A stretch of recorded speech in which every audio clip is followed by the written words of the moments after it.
আগরতলা পুর নিগমের 18 নম্বর ওয়ার্ডের তরফ থেকে গর্ভবতী মহিলাদের পুষ্টিকর খাবার বিতরণ করা হয়। বিতরণ করলেন অভিষেক দত্ত, কাউন্সিলর। পৌর নিগমের 18 নম্বর ওয়ার্ডে গর্ভবতী মহিলাদের পুষ্টিকর খাবার বিতরণ করা হয়। কাউন্সিলর অভিষেক দত্ত গর্ভবতী মহিলাদের পুষ্টিকর খাবার বিতরণ করেন। তার এই প্রয়াসের ভূয়সী প্রশংসা করেন এলাকাবাসী।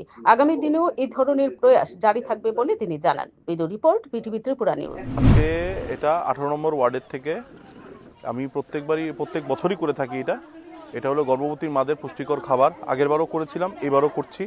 তো যেহেতু আমাদের প্রধানমন্ত্রীর জন্মদিন এবং ওনার আগমনও ঘটবে কদিনের মধ্যে, তো এই আজকের দিনটাকে আমি বেছে নিয়েছি এবং আজকের দিনে আমার অঞ্চলে যারা রেজিস্টার্ড মাদার যারা আছে আমার হেলথ সেন্টারের আন্ডারে, ওদের সকলকে আমি আমার সাধ্যমতো পুষ্টিকর খাবার, চাল ডাল বিভিন্ন রকমের তেল সব কিছু দিয়েছি, যা পেরেছি সব দিয়েছি।